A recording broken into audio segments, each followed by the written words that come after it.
Assalamualaikum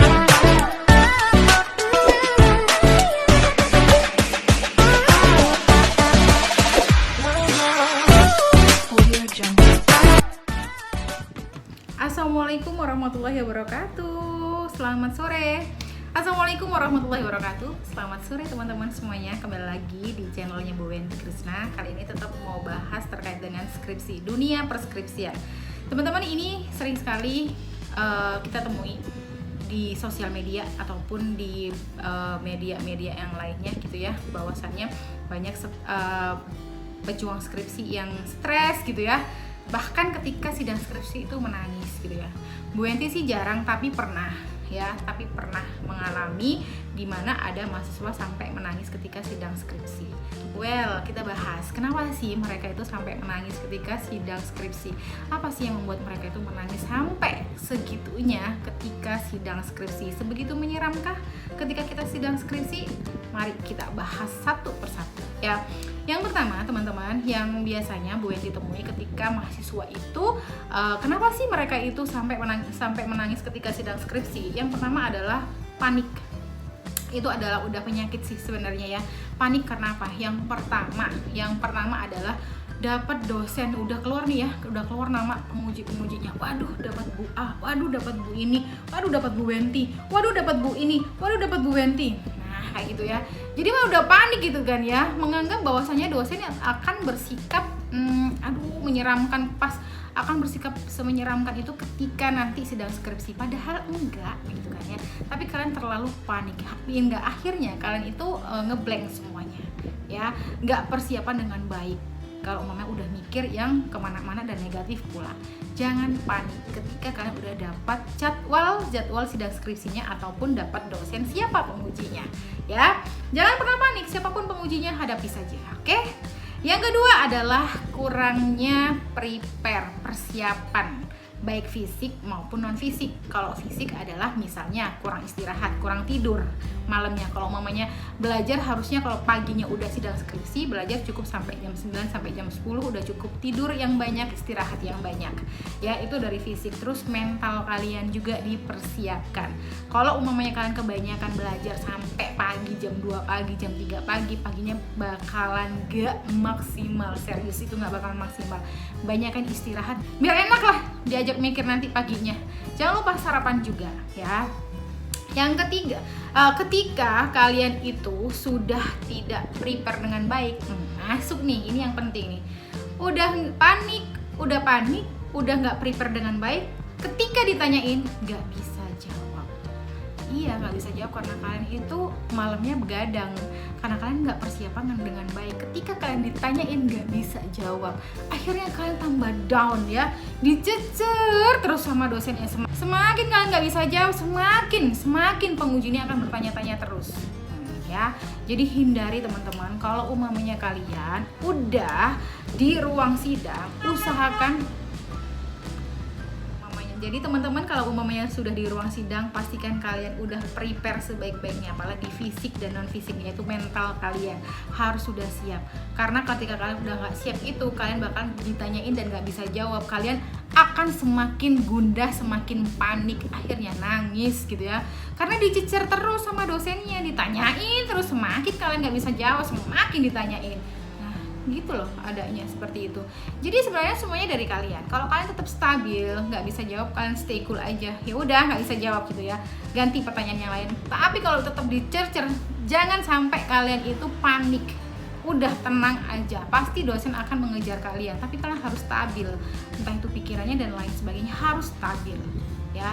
Yang selanjutnya adalah terkait tadi kan nggak bisa jawab pertanyaan. Yang selanjutnya adalah keliru jawabannya. Nah, stres pasti kalau udah keliru nih jawabannya, kelihatan nih mukanya udah kelihatan, pasti kalian stres. Kudu nangis temenan ya kan, nangis beneran akhirnya kalian. Jadi kalau mamanya jawabannya keliru, ya langsung aja diperbaiki. Oh iya ibu, maksud saya adalah begini. Kalaupun kok nanti udah aku jawab kayak gitu ya, coba dipikirkan kembali, jangan terlalu dipikir terlalu dalam ya, yang negatif sudah. Kalau memang udah salah ya udahlah gitu ya, coba diperbaiki, cari pemahaman yang lain.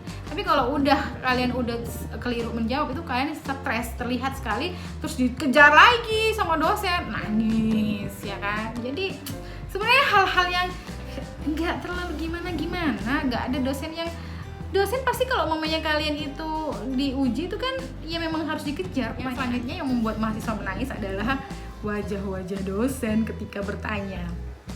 Nah, teman-teman, dosen itu terkadang memang sengaja banget ya kalau umpamanya kita itu pas nguji pakai muka yang serius. Ya kali kalau ujian kita bercanda mulu gitu kan ya, jadi muka yang serius. Jadi umpamanya, loh mbak kan mbak yang ngerjain, kok mbaknya nggak ngerti, kenapa mbaknya kok pas, kenapa? Nah, wajah tuh kan seperti itu, ada yang mempunyai nada tinggi, ada yang nggak bernada tinggi tapi celekit gitu kan ya. Kan harus kuat mentalnya, itu memang dosen itu seperti itu kalau pas nguji. Ada tipe-tipenya, tapi saya yakin di dalam sebuah ruangan sidang skripsi tidak akan semua dosen itu seperti itu. Insya Allah saya yakin seperti itu, karena udah diplot ataupun udah diposisikan masing-masing tim pengujinya ya. Nggak mungkin semuanya itu bernada seperti itu, nggak mungkin semuanya adalah yang bercanda ya. Kalau umamanya yang semuanya dapat tenang semuanya, alhamdulillah. Tapi kalau umamanya dapat yang tegang semuanya, itu ya agak stres juga ya. Jadi biasanya menangis gara-gara muka si dosen ketika bertanya, kayak saya lah ya, kenapa mbak? Oh gitu, lah kan mbaknya yang buat, gimana sih gak bisa jawab. Nah, biasanya muka-muka seperti itu udah stres nih anak-anak ya. Itu padahal gak bernada tinggi ya, cuman main muka aja nih ya, mental. Jadi tetap aja teman-teman, kalaupun kalian itu kadang ngejebak, masa sih? Iya tah. Nah, ya kan? Iya tah. Iya bu, masa? Coba kamu hitung, orang ini loh kayak gini. Teman-teman, pastikan kalian kuatin mental kalian ya. Gak boleh kalian ragu kalau untuk menjawab. Yang sudah ya sudah gitu ya. Oke, yang selanjutnya yang terakhir adalah takut nilainya jelek. Ya gimana ya teman-teman, kalau umumnya nilai kalian udah nggak bisa jawab pertanyaan dan lain sebagainya, ya udah nggak usah mikir nilainya berapa, bismillah aja ya. Kalau kalian stres sampai ke sana, akhirnya kalian mikir nilai. Nah, kalau umumnya nilai udah kalian pikirkan sebelum selesai ujian, itu akan menambah beban pikiran kalian. Kalian bakalan stres dan kalian bakalan nangis nanti. Aku dapat berapa nilainya, udah tadi salah jawab, nggak bisa jawab juga, udah deh sedih ya kan, udah dicecer-cecer, sekarang mikirin nilai. Janganlah teman-teman, udah ya, jangan seperti itu. Itulah penyebabnya anak-anak itu bisa sampai nangis. Tekanannya terkadang adalah yang dibuat kalian sendiri. Sebenarnya kalau nggak kalian pikirkan ya udahlah, sudah tadi salah jawab ya sudah, tadi nggak bisa jawab ya sudah, dilanjut aja.